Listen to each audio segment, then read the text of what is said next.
Hello and welcome to Geek Addicts, the pop culture podcast where we talk about books, anime, video games, movies, you name it. We'll do it at some point. I don't know. My, my name is Matt. With me, my co-host who can't stop touching his boobs, Bill Barber. I would be. How's it going, Bill? I was wondering what reference you were gonna make, and I'm like, yep, there we go. I mean, if we're talking about this movie, that it kind of has to be that one. I'm just saying. Yeah. Well, we'll leave the audience in suspense for what we're covering in today's episode. Well, if they haven't read the episode title, but For real. yeah. So it's been a couple days. We're in the middle of 4th of July weekend. Yep. It's rained pretty much every day, so that's fun. Yeah, well, I mean, we did fireworks on the third, and the third was really nice, so that ended up working out pretty well for us. It was raining last night, and that didn't stop the fireworks. Yeah, no kidding. I went to put Frances down to bed last night, and like almost as soon as I got her to sleep, I laid her down, and I went down. I got to the bottom of the stairs, and a huge one went off. And I looked down at the monitor. We got like one of the little video monitors, and she's fucking bolt upright. Like, god damn it! I had to go back up and get her back down again. Yeah, no, it was like 5 o'clock here. I heard the first one go off. I'm looking out the window. I'm like, guys, it's not even dark out yet. Like, what are you doing? Mm-hmm. For I real. just want to blow. It's America. They just want to blow shit up. So yeah, America. I'm just thinking of that gif of the guy on like the fucking lawn chair skiing over the lake with the grill and the flag on the back, and I'm like, yep, About right. America. All right. So how's things with you this week, Bill? Well, I just got hit by like every bill imaginable right at the end of last month, so I'm broke as fuck right now. Yeah, I'm right with you there. And I just got another 2 in the mail, and I was like, great, like lovely. So There's always more. Yeah. So I've literally, since vacation started, I have not left my house. I left today to go get groceries, so I won't have to the rest of the weekend. And I've spent this entire time basically catching up on anime. That's been my goal. Nice. What have you been watching? I just finished Kimi ni Todoke. It is another rom-com romance slice of life anime. Because I've realized in my aging that I've outgrown action and like animes that you'd think my demographic would be into, and now I just watch fucking slice of life because I don't know. That's how it works, I guess. I mean, I understand that. I do find a comfort in your stereotypical like battle shonen anime. But that's just, to be expected with someone like me. I just have a hard time getting into them now. Like I'll watch a new one, I'll be like, it's like I've tried to get into like say like a Bleach, like I fall asleep every time I watch it. I could never get into My Hero Academia. But then you get like exceptions to the rule, like Spy Family, which like somehow manages to combine like elements of everything. That one I can get super into. That's fair. Yeah, I don't know. I mean, I see for me, it's like I can watch and enjoy like the newer shonen battle animes and stuff. But I don't like get super into it like I used to. Like I'll sit and I'll watch and I'll enjoy. I'll say, oh, that's great animation, that's great choreography. Like, oh, that's a cool concept for a power. But once I finish it, I'm like, all right, on to the next thing. It's not it. It's hard to find things with the same staying power that I used to see back in the day. See, and maybe I was just gonna say maybe that's just me aging, or maybe that's just the style of stuff that we're getting nowadays. I couldn't tell you which it is, but maybe that's just kind of where I'm at. To me, I think a lot of it had to do with like Inuyasha being my favorite anime back in the day. Like I think I just kind of gravitated towards like those kind of animes just because of like the proxy of that one. That's fair. I mean, it's funny too because you'd think I'd be in like the opposite fields, whereas like my biggest ones growing up were like Dragon Ball Z and Yu Yu Hakusho, but like I still like slice of life and stuff. Like my actually right before I came over to do this, my wife and I were watching Fruits Basket. She's going through it the first time, and she's actually pretty close to finishing it. She's towards the end of season 2, so Oh, good. So then she gets to season 3 where shit gets real. yeah, she just watched. When I left, she had just finished watching the like Green backstory stuff. So she got the full on depression going on there. Mm-hmm. Uh, yeah, it's just to tie that back. Actually, Kimi ni Todoke is very similar to Fruit Baskets, just minus the absolute depression that That's happens. fair. Um, That's fair. it's one of those unique ones where the anime was so there's only 2 seasons of it. The second season finished back in like 2011. Oh wow. It's only just getting a season 3 now. Like they've announced it for, I believe it comes out in October. That's wild. But also it didn't get a dub until this year. Huh. It sat undubbed for like a decade on Amazon, on Netflix, and that was one of the reasons why I was hesitant to watch it, just because I just can't. I can watch subbed, but I just have such a hard time enjoying a subbed anime because it's like I you have to watch the text the entire time. It just makes it so much harder to like really absorb it. I understand that take on it, and while I am like primarily a dubby, um, I also really desensitized myself at a young age with subtitles, so it doesn't bother me really to watch subtitles. I just prefer dubs. Yeah, I mean, I'm at the point now where if an anime that I like, that I want to watch, doesn't have a dub, I'm actually going out of my way and just reading the manga instead. That's a fair take, honestly. Like if there's no dub, then reading the manga is probably the best option to go for. I'm actually going to have to. I started reading Kimi no Todoke's manga before the dub got announced. And then once it got announced, I kind of held off just for the dub. But now I'm going to have to start reading again because season 2, I found out it ends at like volume 11 of the manga. And Okay. it's a 30 volume manga. So there's still a lot left that has not been covered. Still at least a good season or two left. Yeah, people are saying that it's finally going to be finished with season 3, and I'm sitting here thinking like, unless they're going to cram everything into the season and like kind of heavily butcher it, I don't think we're going to have one more season for this. So, I gotcha. yeah, But yeah, I finally finished Yu Yu Hakusho Tournament Tactics, nice. which I'm pretty sure I mentioned it recently, but I started that when we did our Yu Yu Hakusho episode, which is what, like episode 4? Something like that. It was a while on. ago.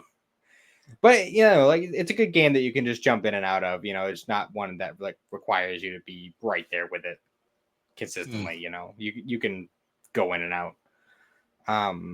And I technically just finished Legacy of Goku 2. Where like I went through like the final cutscene where you know they bring back everybody who's killed by Cell, all that stuff. But I mean, I'm still gonna be playing it for a little bit because I gotta get Mr. Satan to max level so I can get the alternate ending. Which is just him having an interview about how awesome he is for killing Cell. Yeah, the typical Mr. Satan shenanigans. For real. But yeah, after that, I think I still have a couple of games on PSP that I had started that I want to get around to finishing. But Xander got a what's it called? The MetaQuest 2 for his birthday. Oh yeah. And I tried that out yesterday, and it was actually pretty cool. I've used, so not the MetaQuest, but I've used the PlayStation VR. I really want to get that one. So I used the Best Buy had a setup for it once, like the Best Buy back in Plymouth. When that thing first got announced, they had a whole like thing like you could try it, and it was like before work because I think I was still working nights at the time, and I said, "Fuck it, why not? I'll give it a shot." I was looking through the games, and the games they had were kind of lame, but they had Resident Evil 7 as an option. I was like, all right, let's see this. And I played like 20 minutes of Resident Evil 7, and I like took it up, and I went, that was really awesome. But fuck that. Like I was like, like that's a creepy enough game as it is. Like I do not need to be in VR to play that thing. I was like, no, thank you. That's fair. I think MetaQuest has 4 and 8. But MetaQuest has like a really limited like run of like I think a lot of the games are original for specifically for like that kind of thing. 8 could be cool. 4, that's a unless they switch it to first person, because 4 is a third person game. I Yeah. don't know. I'd have to look into it to really know. I haven't tried a demo for it or anything. I did try what's that Super Hot and Beat Saber, which I think were both Oh, games made Beat Saber. specifically for VR. They were both really fun. I liked Super Hot. That was really cool. Hmm. But I know that they have like there's a Walking Dead game for it, which I'd really like to try. And what else? There's a Five Nights at Freddy game. Yep. There's a few other things that I was kind of interested in. But if I was going to get a VR, I'd want the PlayStation one just so I Yeah. could have Skyrim VR. Fair.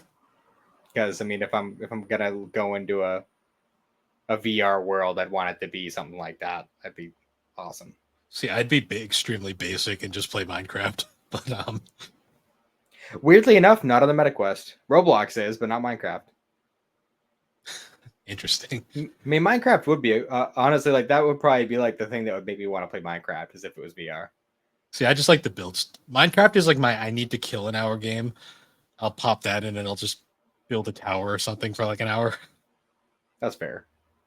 See, like I understand why people have that draw for Minecraft. It's just never really spoke to me, if that makes sense. Mm. I went through a big phase of it towards the end of high school, and during COVID, I had another Minecraft craft phase. It's an on and off kind of game for me. That's fair. You know what I think would be really cool on VR is something like Dragon Quest Heroes or like any of those like warrior games. Maybe I'd You have know, to like the one replay. versus 1,000 type of games. Yeah, they'd have to redesign them for first person, but I can see that. Yeah, I'm sure they can make it work. Um, but yeah, aside from that, I watched some more Marvel stuff this past week. I watched Eternals. I watched the newest Spider-Man movie, so I've finally gotten around to it. I love that movie, even though like some aspects of it are kind of not great. It's kind of cheesy at points, but I definitely out of the this current like Tom Holland generation of Spider-Man, easily the best one. See, I like Tom Holland as Spider Man, but I won't lie. When I was watching that movie, the whole time I'm sitting here like during the Tom Holland stuff, I'm like, okay, come on, come on. And then the second fucking Andrew Garfield appears, I'm just like, fuck yeah, let's go. Yeah, for real. And then when Like, all right, Peter we got when Dark Spider-Man. and then when Tobey Maguire showed up, I was like, okay, this is great. Like I'm happy now. Yeah, now we're in it. I love how they show up too. Like they just like they're like, hey Peter, come here, and it's like you're not the guy we thought you were. It's like what? Me?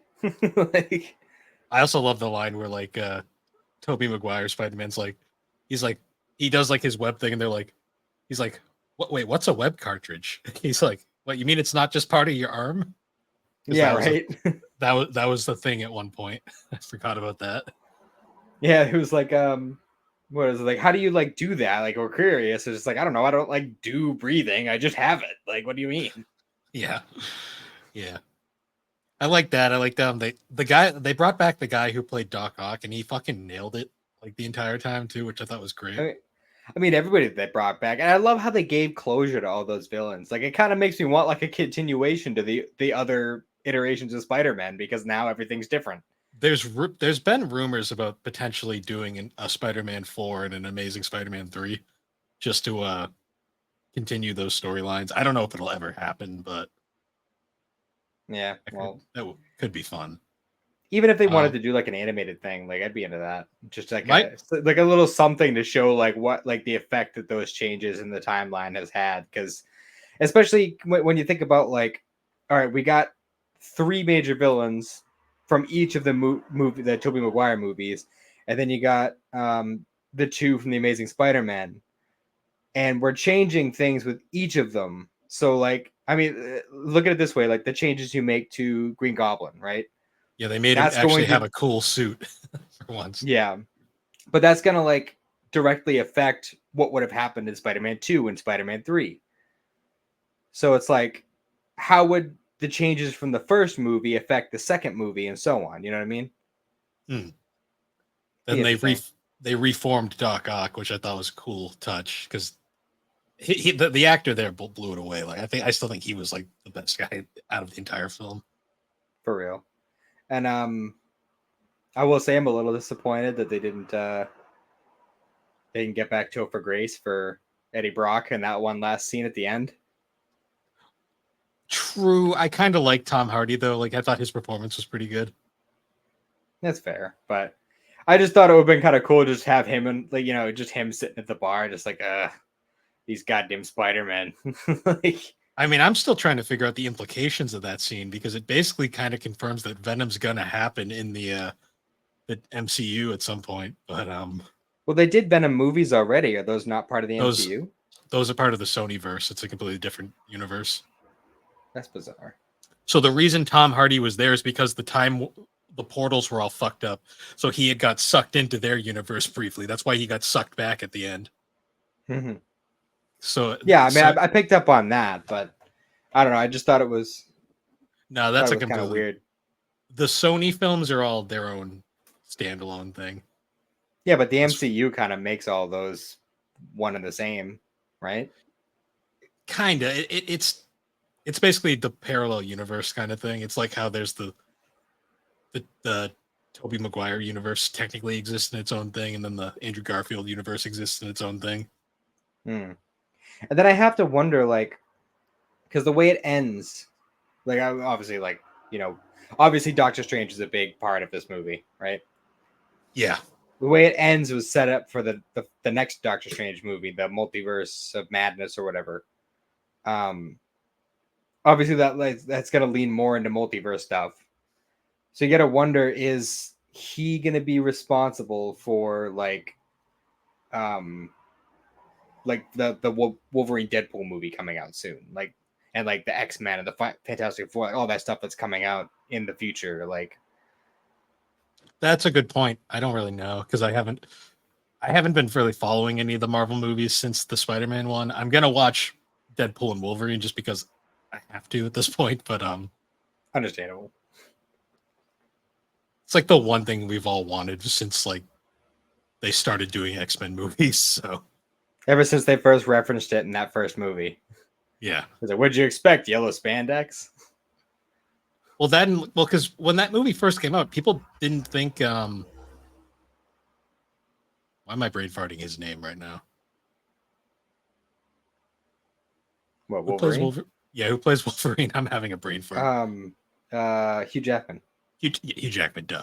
Um, I remember when Hugh Jackman first got announced, everyone thought he was gonna suck, and then like he just fucking nailed that part, and it's to the point now where I don't think anyone thinks anyone else could do the role at this point.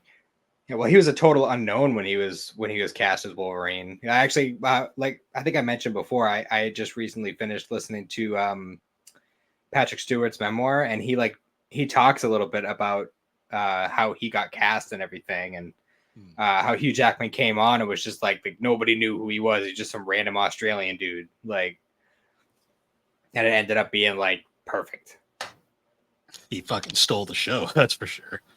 for real. Uh, yeah, I got to get back into the Marvel movies at some point. There's too many comic book movies now. I'm so burned out by it. I get that, but I mean, at least with like, obviously when you factor in the series on top of the movies, it's a lot. But when it's just movies, like you can get through them pretty quickly. All told, Yeah, it's not like watching like a 500 episode anime or anything. true. That's true. I don't know. Maybe at some point. I'm in my anime phase at the moment, so Hey, I'm nothing. not gonna divert you from that. So keep doing what you're doing. Yeah, my goal is to knock out a whole bunch of 12 and like 26ers over the next couple months. So That's what I've been kind of trying to do, but it's the problem is like trying to figure out which ones, like trying to weed through the crap. yeah, because I don't like to drop animes. Like so, like if I start one, I have to finish it, even if it sucks. I'm the same way. I can't help myself. That's why I finished Fairy Tail. Which, for the Sure, record, that's like Fairy Tail had a real strong start. I loved the beginning of Fairy Tail, but just the further on it went, it just got worse and worse. Like it got to a point where it was cringy. Like, yeah, it's kind of like the ending, not cringy, but it's kind of like the ending to a Yu Yu Hakusho where it just fucking ends, and you're like, huh. well, at least that, like, I felt satisfied by the end of that. Like, there wasn't any Well, point where I was watching that where I was like actually upset or like grossed out or anything. You know what I mean? the ending itself is fine. It's just the whole like that final arc where it's like Yusuke just kind of loses the fight, and then like he wakes up the next minute. And it's like, oh yeah, this random guy won, by the way, and it's like, oh, Yeah, okay, it's like cool, I guess. I get that. You could tell that the author really just wanted to be done with it because he wanted to move on to other things, but Mm-hmm. it's still a very abrupt ending. It's not as bad as some animes, but it is. I think thankfully the way that the series ends, like the final episode, makes up for it, but that is still kind of an abrupt ending. Yeah, for sure. It'd be like if like Full Metal Alchemist ended with like they just skip like the final fight. It's like Ed gets knocked down. It's like, oh yeah, by the way, father died. Yeah, it's like, Cool, oh huh? yeah, Armstrong killed him. Just he just Yeah, punched his just brains in. punched him off screen. Oh, and Al has his body back now. It's like, here you go. Yeah, makes sense of that. Yeah. That's kind of how the first series ended.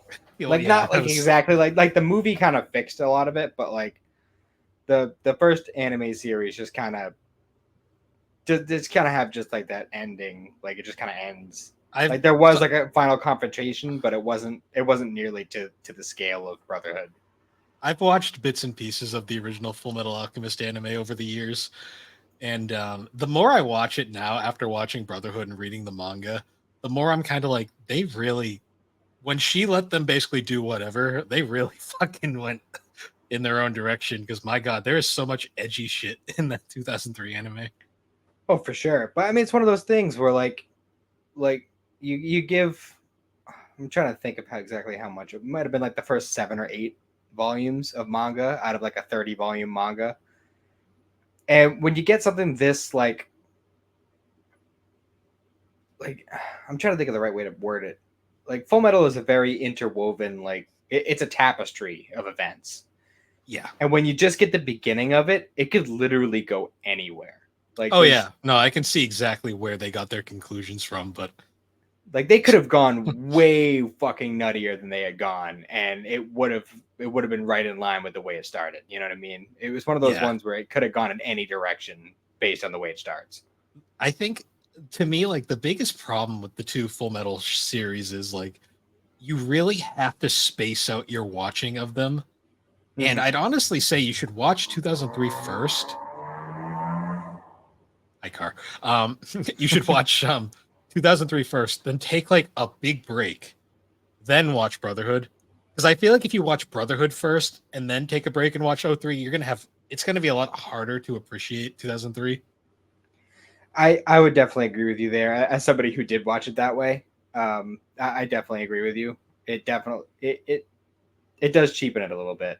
Well, because And this there's isn't just to detract from what the people who worked on it did, because they did a good job with what they had. But when you have like the vastly, I mean, obviously it is subjective depending on the person. There are people who prefer the first anime series, so I'm not trying to disclude you, but objectively, you look at the two. One of them is very, very much better written than the other. yeah. To me, it's like if you've read the manga and then you've watched Brotherhood and then you go to 2003 after that, you realize, huh, like this screams early 2000s in so many ways. Oh, for sure, for Like sure. there's a lot of dark for the sake of being dark plot lines in that one that I've noticed over the years, and I'm like, it's not bad. It's just it's one of those things where I kind of wish they just waited till the manga was done, but Mhm. it's a different time now. Now they will actually do that. So Yeah, now seasonal anime is a very consistent thing. Actually, I think Brotherhood might have been one of the first like big spearheaded versions of seasonal anime.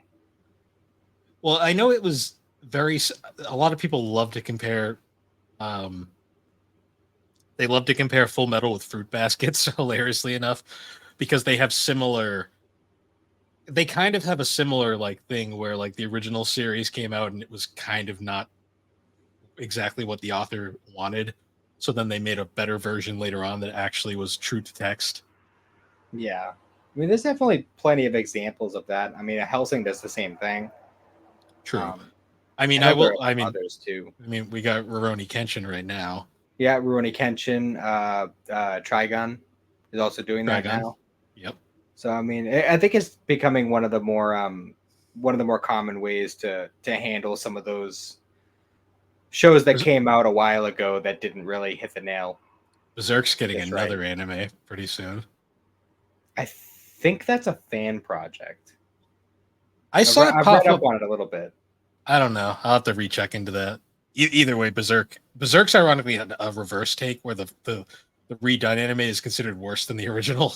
So Yeah, well, that was supposed to be a continuation from the original, and they decided to go full CG, and it was really shitty CG. yeah, Like, I full mean, when CG you compare that to something like Sandland or Superhero, and like, or even Trigun Stampede.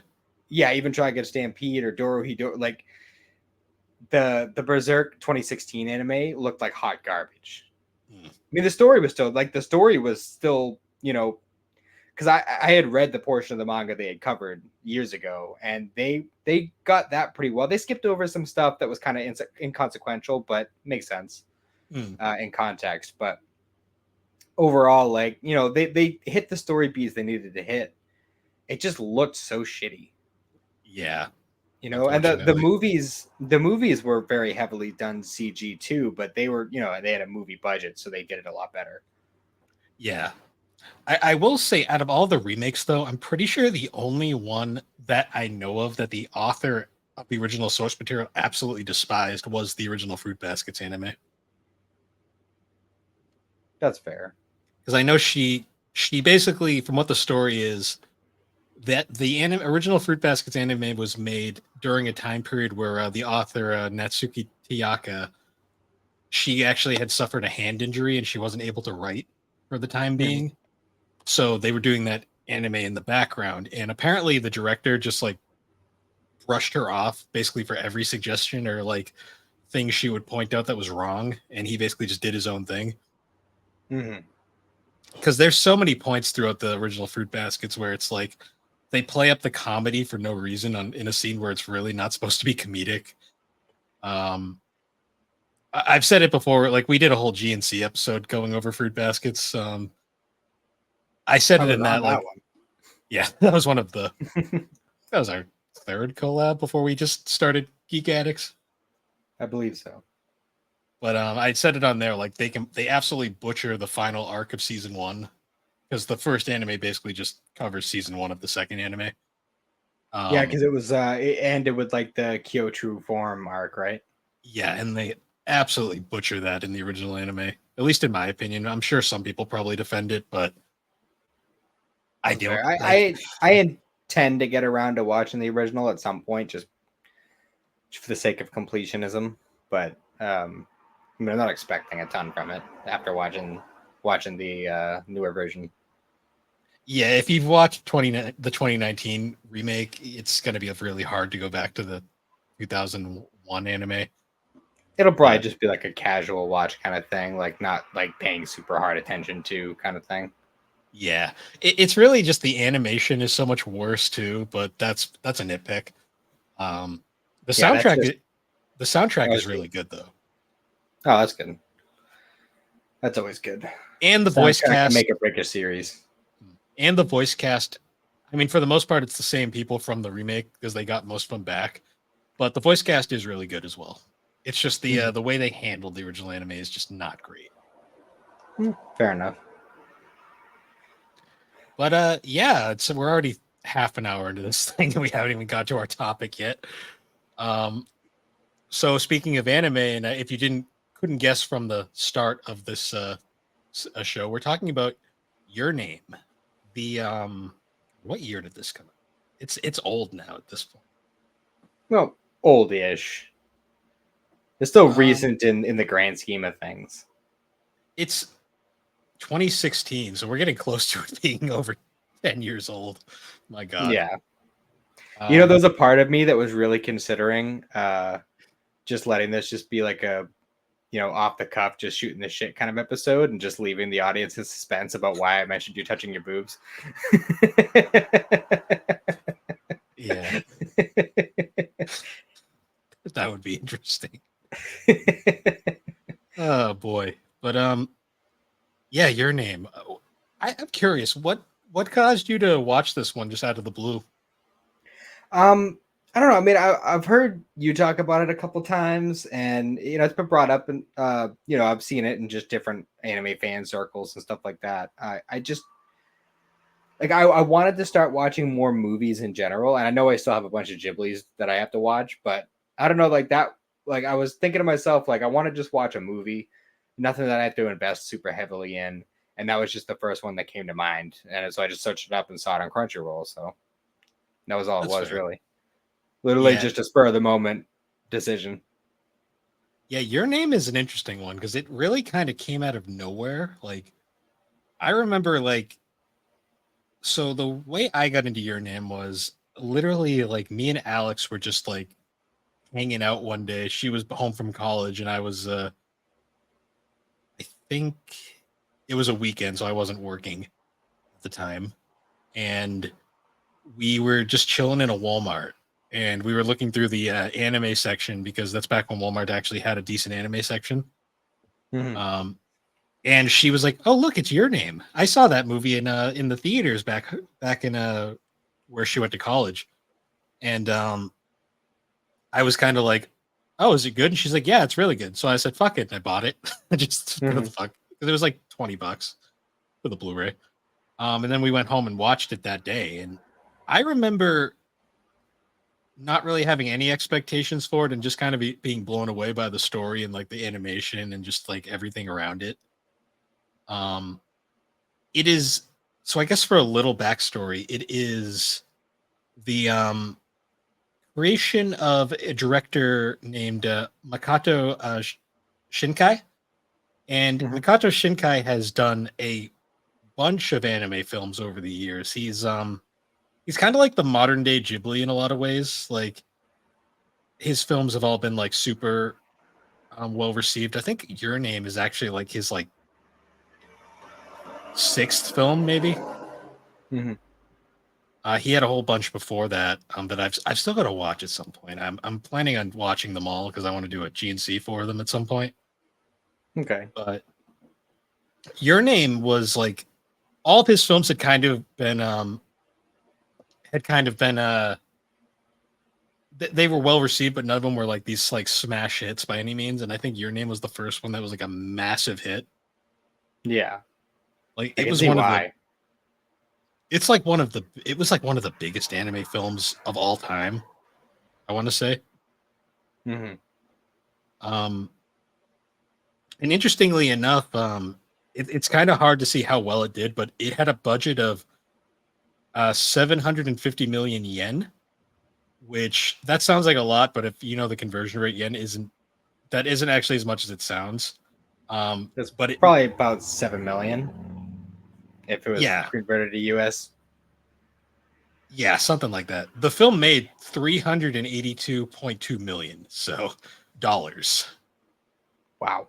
So this film did exceptionally well, both in Japan and in America. Like America, it took off like it was like shocking just how well this film did, especially considering 2016 anime still really hadn't hit that mainstream yet, where now it's just part of normal culture.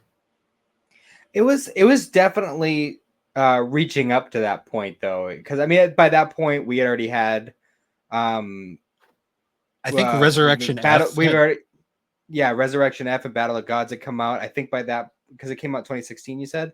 yes, Because that by that point Super would have started. We would have already had those big theatrical One Piece movies. So I think we're at the point where it was definitely on the rise. It was starting to peek its head into more mainstream pop culture.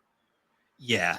To me, it was like this was, I think, one of the films that really kind of like was the bridge that kind of like connected like all sorts of anime, because this film is a supernatural themed romance film, like slice of life romance film. And that I think that's the best way to describe it, because it's because the supernatural elements to me are the part that I found to be like the most surprising when watching it the first time. Yeah, for sure. Um and one thing before we start talking about the plot, huge spoiler warning in case anyone hasn't seen this film yet. But the film's dub was handled by Funimation and pre Crunchyroll merger. Um, and it features a bunch of pretty well known VAs, including the main cast was uh, it was Michael Sinter Nicholas, I think is how you pronounce that. That's probably butchered.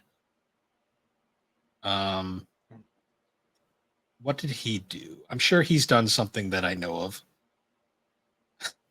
Oh, he's a bunch of characters in Bleach. Oh, okay. So he's probably primarily a Viz voice actor. Yes. Oh, he was in. Oh, he's Leo in Full Metal Alchemist. Leo.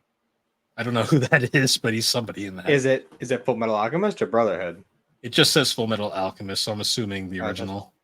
probably the original then. I don't remember Leo. It's been a while since Um, I watched that. he's in a couple. He's a couple voices in One Piece. He does a whole bunch of. I don't think he's a Viz guy. I think he's just a kind of a general voice actor. Does everything. Oh, he played Fair adult. He played adult Chris Thorndike in Sonic X. Hell yeah! enough. What a role. Um, Jesus. yeah, but yeah, he's been in a whole bunch of stuff. But then the female lead of this film is actually a voice actress that I know very well. It's Stephanie Sheh. Uh, I'm not familiar with the name. Who does she play? Hinata. Oh, okay. That You makes can sense. hear. I You knew the can. voice was familiar, but Yep, she's Hinata among a lot of other voice roles over the years, but she's most famous for Hinata Hyuga. And it's kind of hard to tell though when Hinata is the character that I know of the most. Because when she's playing her, she does the very like, "Oh, I'm so shy, and Naruto, please notice me." Like it's kind of hard to like differentiate when you have that kind of voice inflection. yeah, it's a bit tough. Although there are points in this where when Mitsuha talks, you know you're like, oh, that's the Hinata voice. I can hear it. Mm-hmm. Other ones are like Kyle Hubert plays one of the characters in this. He was Uh, the chick's friend, right? The tall one. yeah, Tessie. Yeah. Um, Cassandra Lee Morris, Ray Chase, Laura Post, I think. A whole bunch of modern Funimation actors. Like I think a lot of them, this was like their first real thing, maybe, That makes sense. because this was Um, definitely late Funimation, because this was right before the merger. yeah. Well, I think this is like that weird period of time when they like had kind of teamed up, but then split back up again And before then they Sony, actually like fully merged. and then Sony bought both of them and just said, "Back together, you two." Yeah, enough fighting. Well, they basically just gutted Crunchyroll but just kept the name and then just put it over Funimation. Hmm. So yeah, but yeah, going into the story of Your Name, what was your first thought? Like just that opening scene. The opening scene, I didn't know what the fuck was going on, honestly, because it had such a bizarre opening, because it had like the beginning where they were like it kept flashing between the two of them and it was showing like the comet and everything, and then Mitsuha wakes up, but it's not really Mitsuha, or maybe it is. That first couple scenes confuses me with that. Yeah. Like the Um, opening is like this whole montage, which is mostly just so they can have an anime intro song, which is really good. The soundtrack for this film is excellent. yeah, for Um, sure.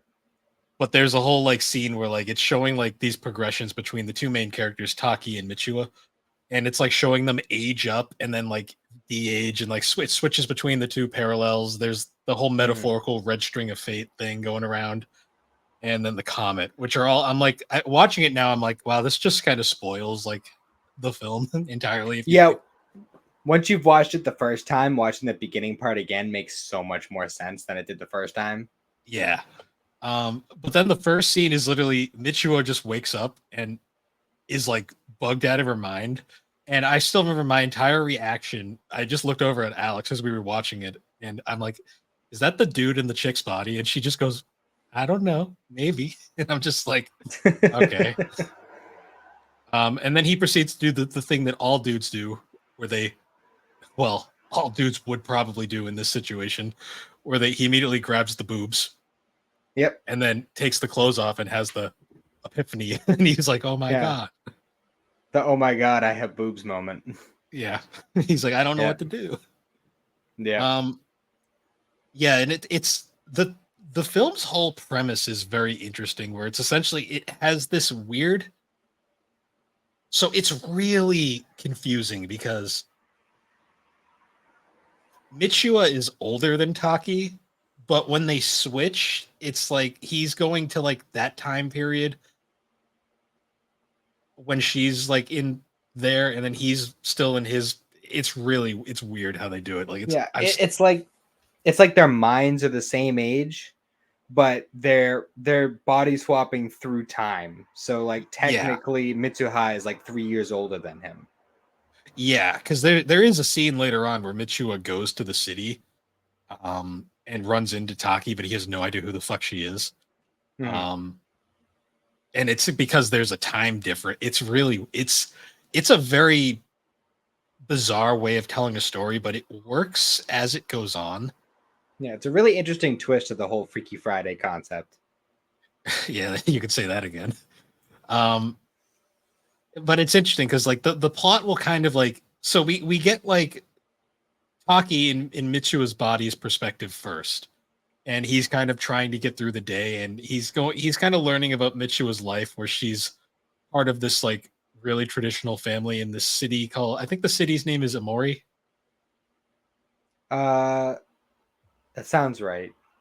Well, it's more I of a literally I watched it. I watched it a few hours ago, but when it comes to things like this, keeping track of, I mean, I'm hard at keeping track of real people's names in my real life. So keeping yeah. track of all these different names from a different culture that I'm not used to is even harder. See, I can remember Taki and Michua because they're the main characters, but the rest of the cast I'll have to look up because I can't remember their names. I can remember their character traits, but that's about it. Yeah, Um, I'm right with you there.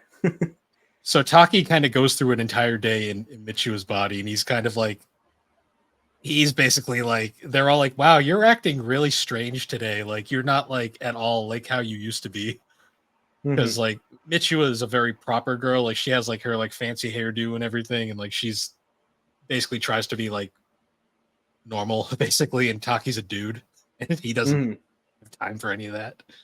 Yeah. Um, but what's funny is then we cut to it cuts over to Mitsua and she's in Taki's body, and we get basically the exact same thing, only it's now reversed, and you get the whole perspective of it. And I just find it really amusing how like they basically kind of improve each other's lives in their bodies as it goes on.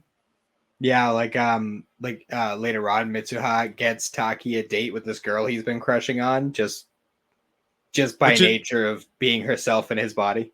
yeah, because like so the girl in question is she works at the restaurant where Taki works, and there's some rowdy customers, and they end up slicing like a hole in the skirt of like the older woman's uniform.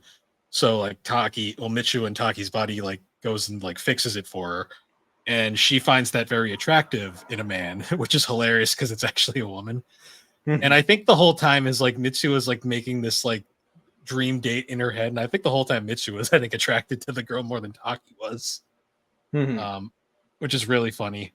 But eventually they start realizing what's going on, and their way of communicating to each other is they draw messages on their faces, and that's how they Yeah. Yeah, they do it on their faces. There's like memo pads on their phones. They write in notebooks. There's all sorts of different ways of like kind of keeping track of like trying to like cooperate to uh, not be considered crazy living their day-to-day lives. yeah. And as they go through the whole thing, it's kind of like it builds up to that whole the date happens, and like it ends up being kind of a bust where it's like Taki's not really into that. I should really look up her name because she is kind of an important character. Um, but yeah, Taki's not actually into her that much as he thought he was, so the date ends up kind of being a dud. But they end up becoming closer friends because of it. Yeah, which is Um, pretty cool because she ends up like helping him later on with his like his quest to find the village. yes, because the woman's name is Miki, by the way. Um, but yeah, so like eventually, like he starts like doing research into because he's going through the village all the time. Like there's one point where they go and do some sort of ritual thing in the this weird abandoned like field thing, and it's all like part of Japanese like Miko culture and stuff that I don't really understand, but it's there. Um, so there's a point where like he's trying to find like this village, and like they end up going on this whole like road trip essentially, just to find out that this is where like you get the reveal that there's a huge time skip. He finds out that the village of Imori has been destroyed by a meteorite, Yeah, like 3 years previous. and everybody died. Like it's one of those things where like he's essentially talking to a dead girl through time. It's weird how they explain it. There's a Star Trek episode about that. There is. There actually is. Um, what was your thought on like the whole reveal that Michu has been dead this whole time? I mean, I thought it was pretty wild. It was definitely not what I was expecting at all. I mean, I didn't know what I was expecting because at this point, it's about like midway through the movie where, because after the date that he goes on, the body swap thing just stops altogether, and he's like super confused about why it stopped. I And think it then has. once he, hmm? I think it has something to do with the heartbreak between the two of them because Michua thought this is what he wanted, but by this point they're getting close to each other despite not actually having met yet. Um, I mean, I assumed that the reason why it was severed was because I mean, if time was passing like 1 to 1 for both of them, like despite the 3 year separation, then because when she was setting up the date for him, like she was saying like, oh, by the end of the date, you guys should be able to see the comet in the sky, whatever you're doing. true. So that was the day she died. That would make sense. So It gets my kind of thought was she died, so the connection was severed. yeah, it gets kind of muddied there with like the fact that like he manages. So the part that I got confused with was so we actually should probably talk about Michua's like what goes on with Michua for a bit. Um, because honestly, it's a lot less interesting than what's going on with. Well, I should say Taki and Michua's body because it's a lot less interesting than what's going on with Michua and Taki's body because like there's Mm-hmm. like basically he just kind of goes around her town and stuff and acts extremely out of character for Michua because Michua is not exactly popular Mm-hmm. around her town because her dad is a big politician or something like that. Yeah, it's like a Um, whole backstory about how like her mom died, and then he just kind of like lost his shit and ran for politics for some reason. yeah, and he's kind of a d bag the entire film. Mm-hmm. Um, and Although I then think her, he does ultimately come around because he does kind of eventually back her up with the whole thing that happens later, but we'll get there. yeah, because then like also like her two friends are Tessie and I forget the girl's name. Um, but they're Pigtails. yeah, they're like kind of a big trio. I know Tessie's father owns a construction company, and the other girl kind of is just there. Um, Yeah. but there's like points where like you see like they're like, wow, Mitsu is like the star of the basketball team now because Taki's just being himself in her body. Yeah, right. Um, I also like to like the little play where like when Mitsu is in her own body, she's got her hair in that fancy ponytail thing. But Hmm.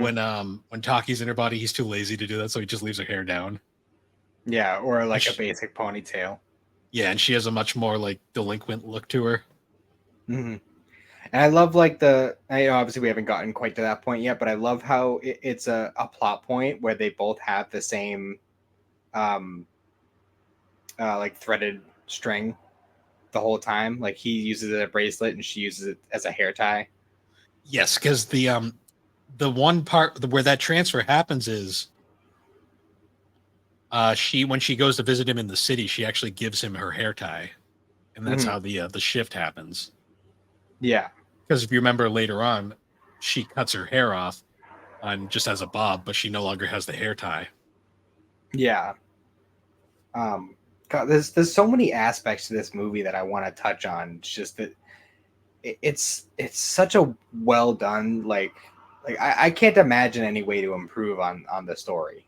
It's one of those films that's really hard to explain, but like watching it like as you watch it, it makes more and more sense the more it goes.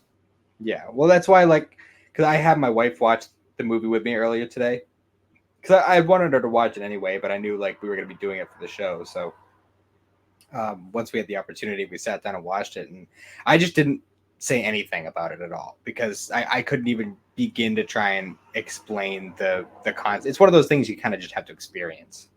Yeah. Um so yeah, the whole time though, like once we get to this point now where Taki knows about the fate of Imori and the meteor, he's like on this quest now where like he has to like somehow stop it because he knows exactly the date it is, but he can't get in touch with Mitsuo anymore.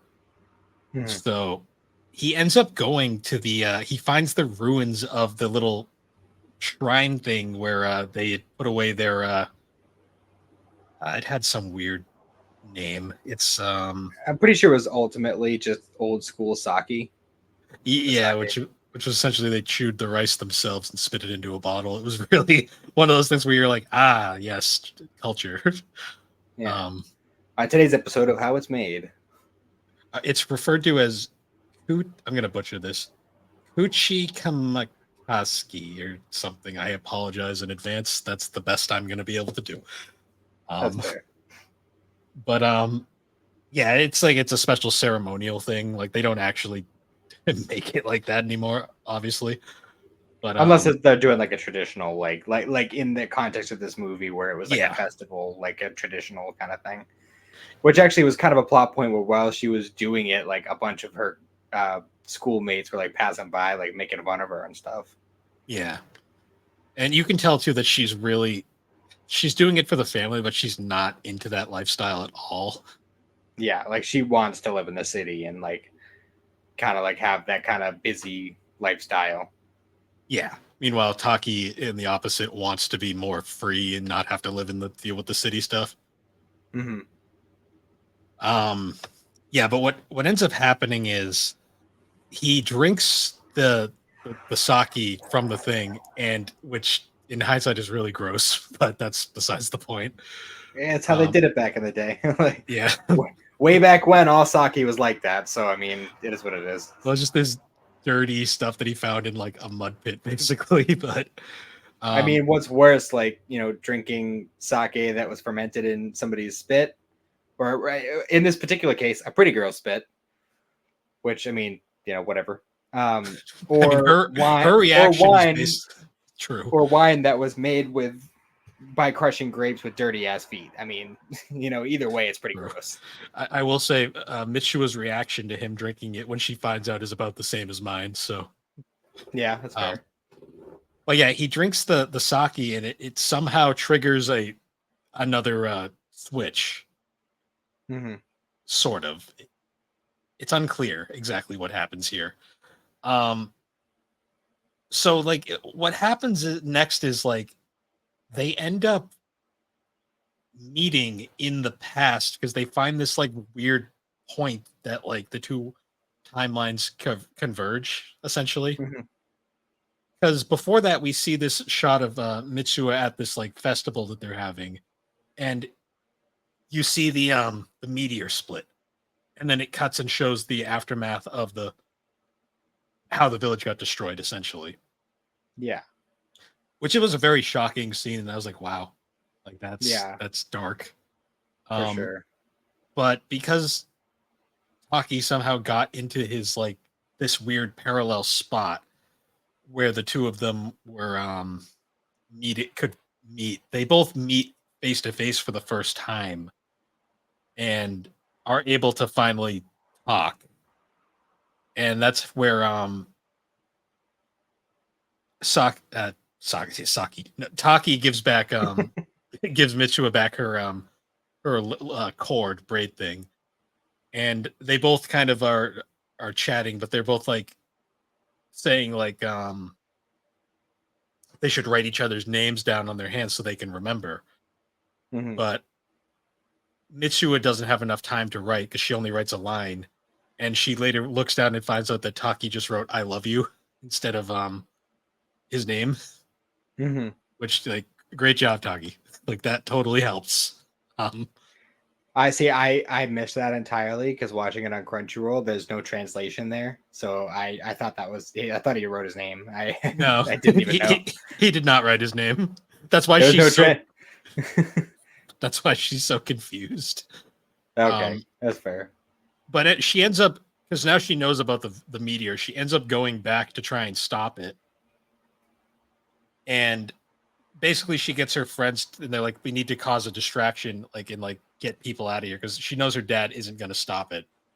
So she gets Tessie to break into his dad's construction company and basically cause a fucking shitstorm with the power grid and stuff. Yeah, they And like set off plastic explosives there.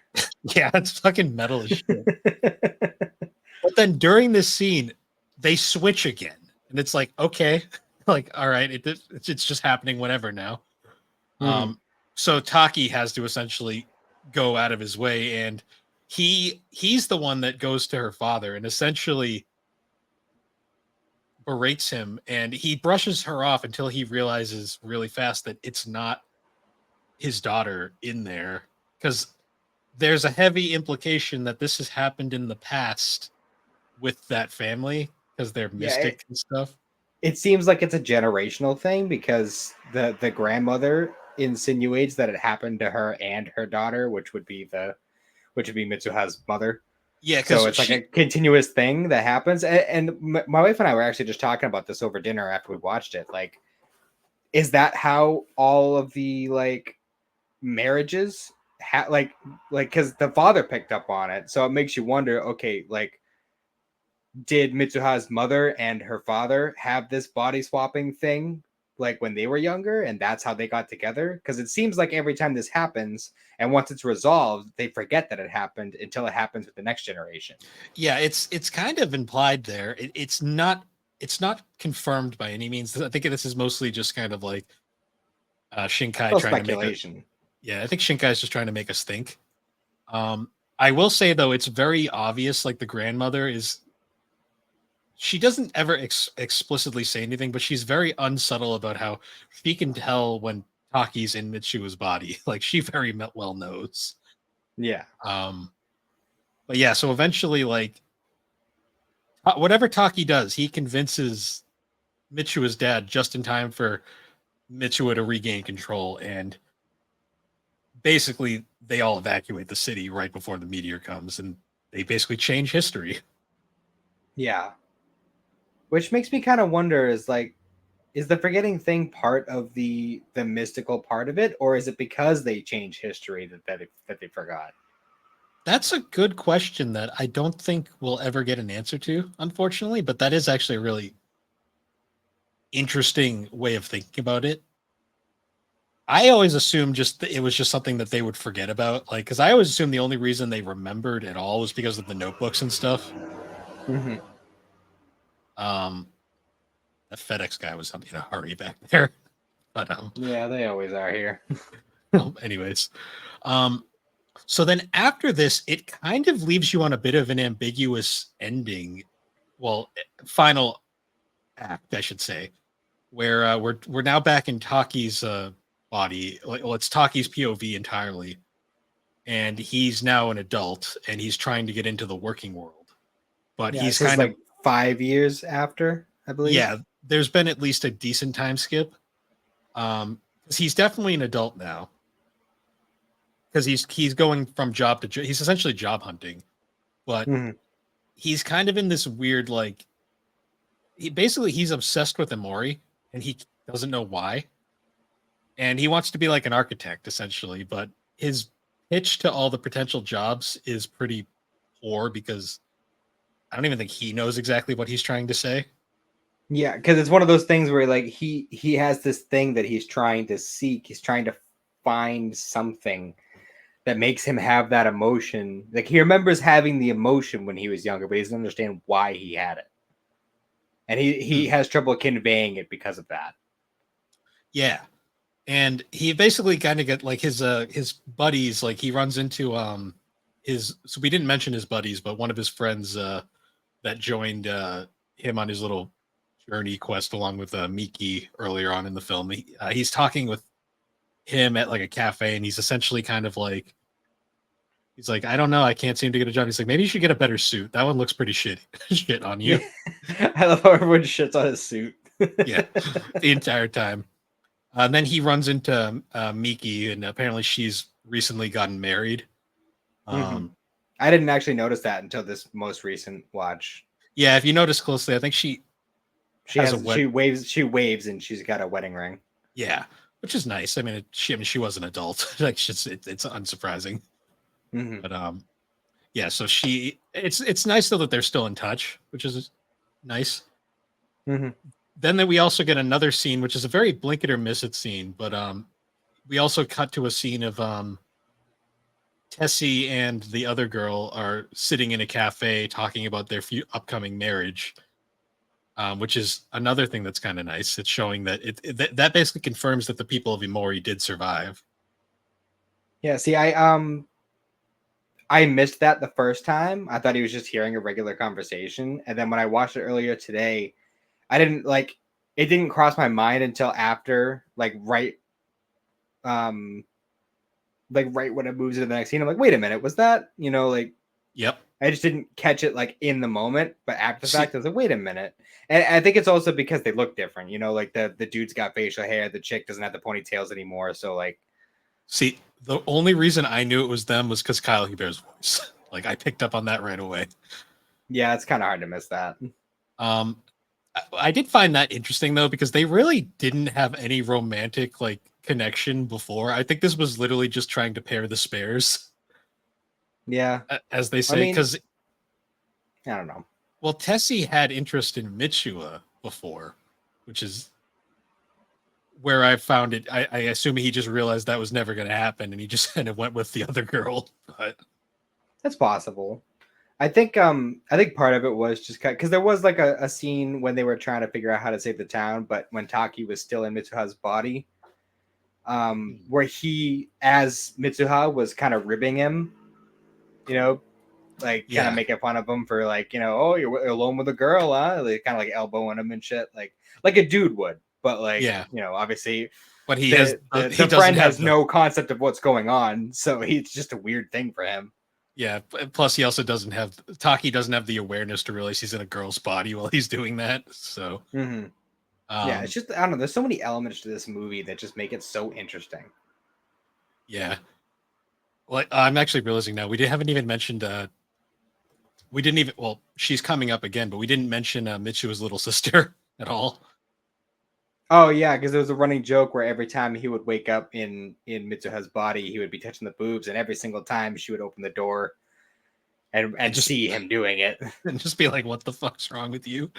My favorite was the very last one though, when he Yeah, after where he drinks the he's sake and he wakes up and he's just like weeping bawling his while eyes he's out. touching himself. Like Yeah. And like the sister's like, what the hell's wrong with you? he's like, she's totally lost it. Well, because the sister doesn't realize like that there's the switching going on, which is hilarious because the grandmother totally does. Hmm. But My favorite part about that though is that's another blink it or miss it scene is they show that girl in like getting ready for high school. That's supposed to be Mitsu's sister. Oh, I didn't even notice that. Yeah, she's all grown up too. Hmm. But then we get the most iconic scene, I think, from this entire movie is the scene of them both on the train, where he looks out the window and sees the other train, and it's literally Taki's on one side and then it's Mitsuo on the other, and she's all grown up now. Yeah. And it's kind of like that whole like they're like, oh shit, we gotta get I need to meet this person. I don't know why, but I just need to. So it's like there's the whole like kind of he's getting off his train to go to figure out where she went, and he eventually does run into her as she's going up the staircase, and they both kind of interact and they look each other in the eyes, and they're both kind of like they don't know each other, but they do. Hmm. And this is the most ambiguous part of the film because it's never really explained what happened here, but basically the two of them kind of just break down and they realize they're kind of like they don't exactly know what to say to each other, but then it ends with the famous line of Mitsuo saying, "Can I ask you one question? Could I ask you your name?" And then it goes to Hmm. credits there. And Yeah. it's kind of left ambiguous whether she recognized him like they like their memories get recovered or they just this is them meeting essentially for the first time and they just have that connection. The way I read it, um, to me, I don't think they remembered. I think there was just some sort of like instinctual um gravity between them. Like it was like a they recognized each other on a subconscious level, like not on a surface level. And that's why like they both obviously needed to ask what their names were, but they were also like crying as like both of them were Yeah. crying as they were asking. So it was one of those things where like lovers in a next life kind of thing, you know, like The whole Japanese reincarnated lovers reuniting like a twin flame kind of thing. Like yeah, that's the way I took it. it's the whole anime concept of the red string of fate kind of. Yeah, the red pinky string of love. Yeah, cuz like Mitsua's like red cord is supposed to be like a whole metaphorical part of like the whole red string of fate. It's kind of like in Naruto the Last where the scarf Hinata makes for Naruto is supposed to be the red string of fate thing.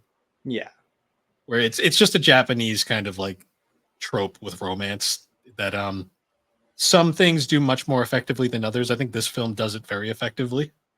for sure. I mean, Cuz it the way that they handle it, where they both were keepers of that string for a while, so it was mm, like I don't know. There's so many interesting avenues you could go down with this movie. Um, yeah, a lot honestly. more than you would think for just an hour and a half. You know, like it's not a extremely long movie by any means, but it's No, so like jam packed. it's a very quick watch. I'm surprised how fast it goes by. Mm. Um but it's one of those films that you have to watch a couple times because like there's just so much going on and there's little things like everywhere. Yeah, my wife loved it. It was funny too because when we were talking about it over dinner today, she was saying like how we watched the like first couple scenes with like you know him waking up and touching the boobs and standing in front of the mirror and all that other stuff, and she was like, I don't know how I feel about this movie. Is this one of those weird anime movies or is it like a good movie? Like she was kind of like on the fence, which I get because I kind of had um, a similar mindset about it when I first started watching it. And then as it goes along and you start putting the pieces together, you realize like how well thought out and like deep this story is. Ironically, the boobs thing is like the only like weird part about this entire movie when you think about it. And it's really just it's just there for a chuckle, you know. It's not It's it's a chuckle, but it's also something that like let's be real, anybody in this situation would probably do. yeah, 100%. Like It's one of those like no matter what like somebody says, if you somehow switched bodies with someone like that, you're probably gonna do it. Like it's just yeah. I it's gonna mean, happen. to be fair, she was doing it too. Yeah. Well, no, yeah, hers was about she was a lot more embarrassed though. I love that she was just like, "Oh no." I have to pee. Yeah, she didn't know what to How do do. I do this? Yeah, that's true. Um, yeah, other than that though, like the film is incredibly well structured. The animation is beautiful. I The art love style in general is gore. Like any scene where like really showed the sky with the comet was absolutely stunning. even the comet kind of is an allusion to that whole red string of fate thing. Like it's the whole art overarching theme. Mm-hmm. The entire soundtrack it works so well too. It was done by a group known as I just had Rad Wimps. Um, they're apparently a group. They're a Japanese band. They've been around since 2001. Wow. Hmm. Um, their name was coined from the English slang terms "rad" and "wimp." Good for them. And it's supposed to mean excellent weakling or superlative coward. That's great. That's fun. Um, yeah, and this film would go on to be like a massive success to the point where Shinkai apparently kind of resented it for a while because it ended up overshadowing everything else he ever worked on. Well, I mean, everyone kind of has that one thing that they did. They kind of feel that way about. Like Mm, for Stephen King, I feel like he feels that way about it. Like I'm pretty sure he true. said on record before, like long past the day when everybody forgets my name, they'll always remember that fucking clown. Like, Hmm.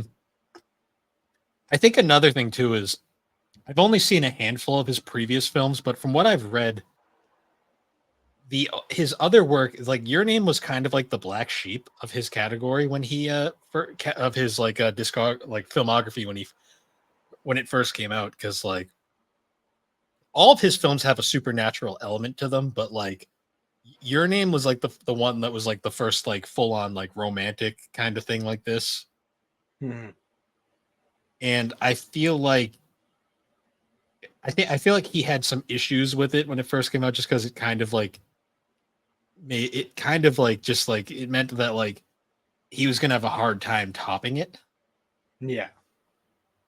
Which to be fair, I think he did a perfectly good job with his next film because the follow-up was a film called Weathering with You, which is also a romance story to a degree, but it's much more the supernatural elements are way more prevalent.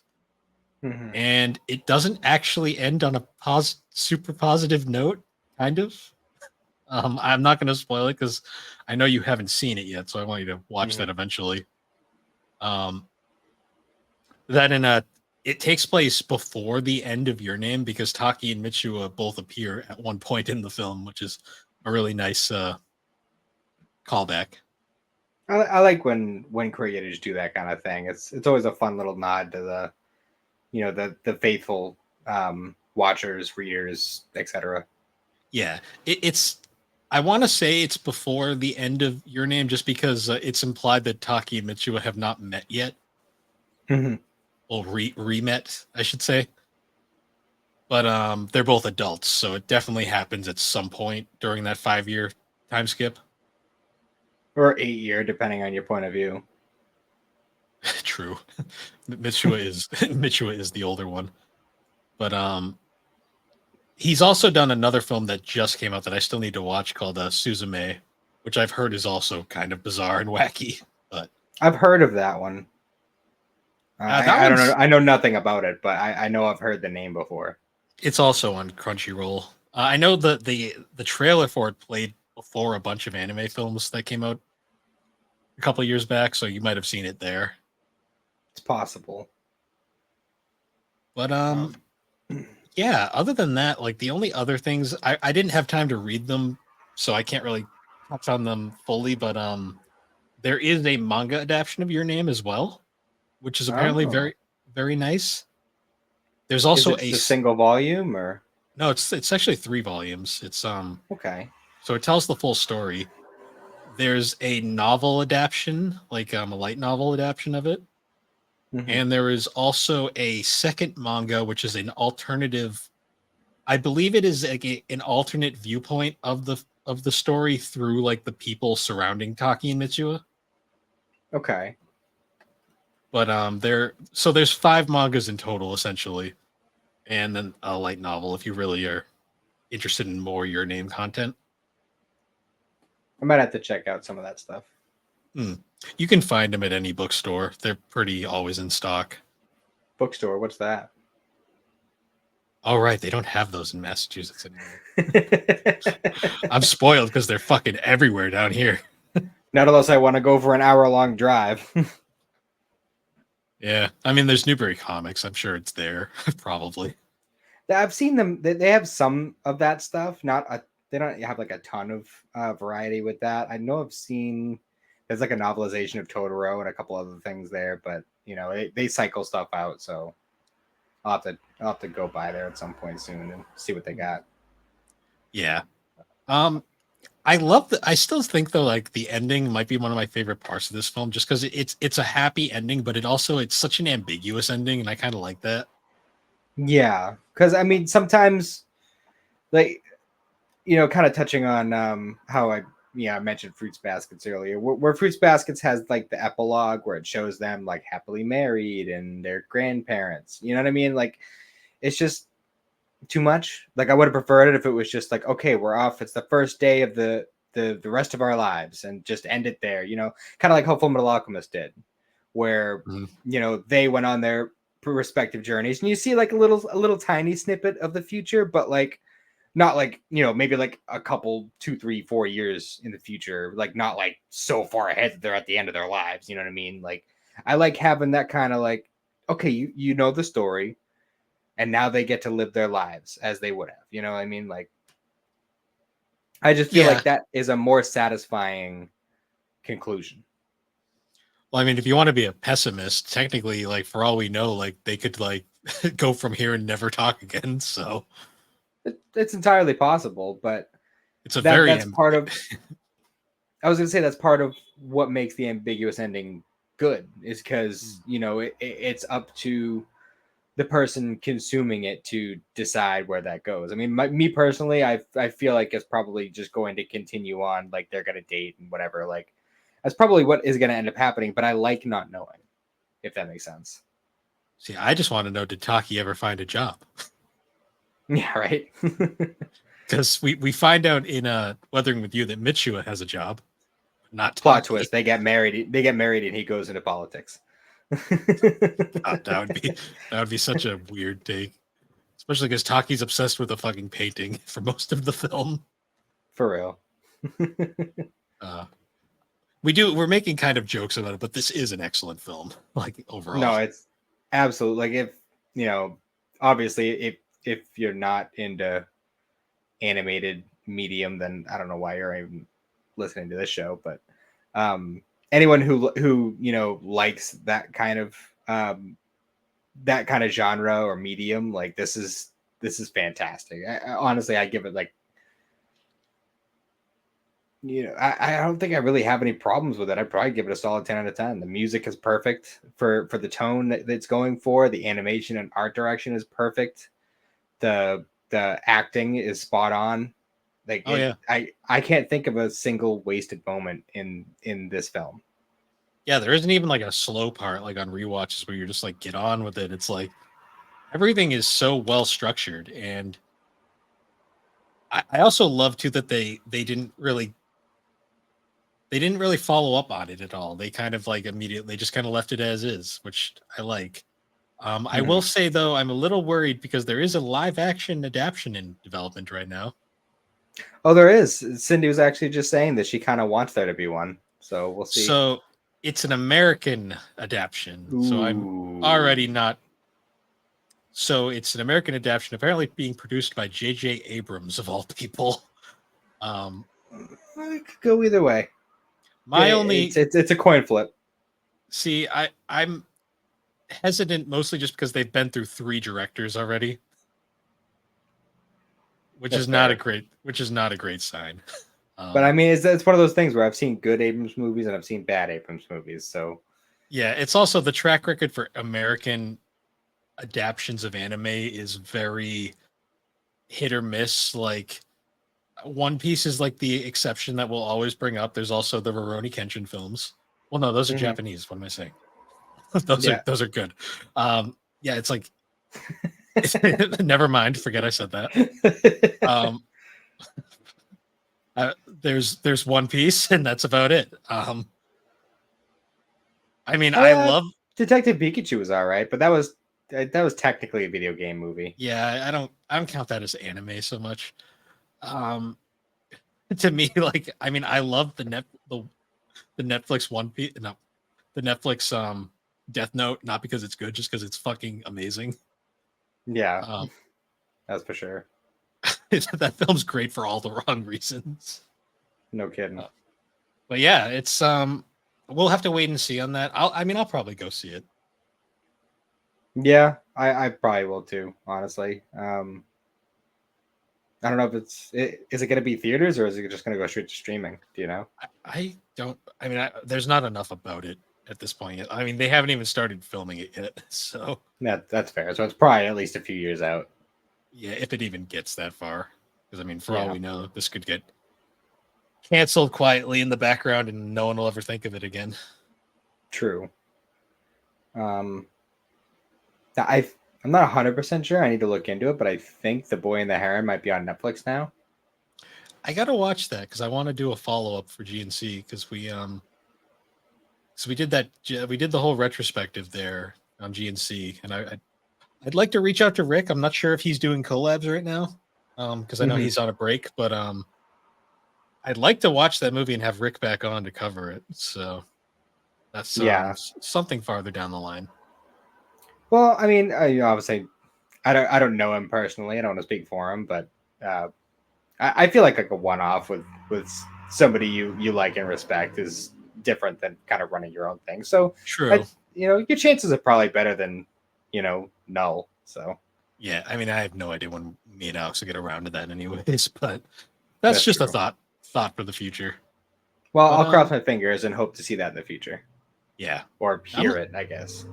yeah.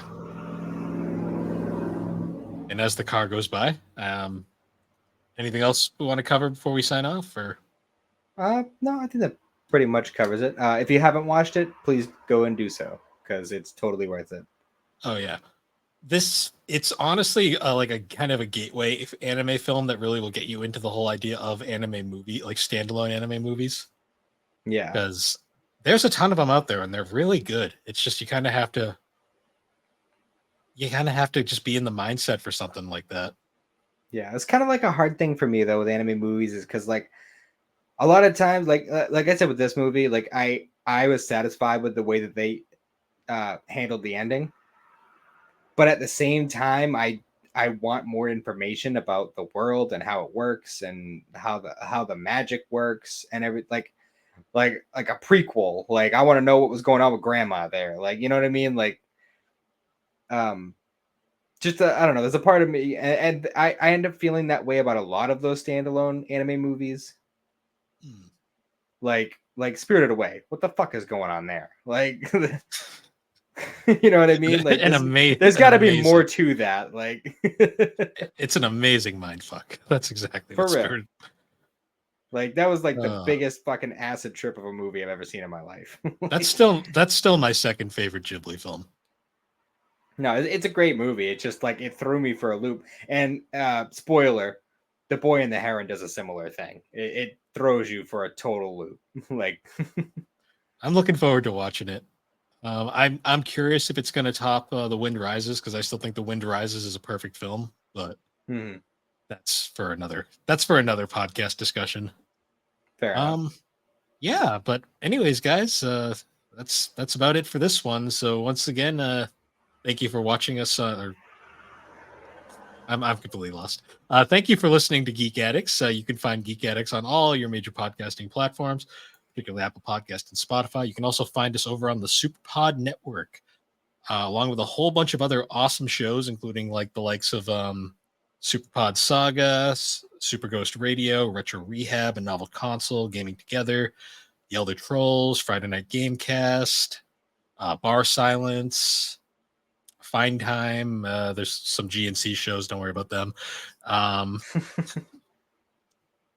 think that's everybody.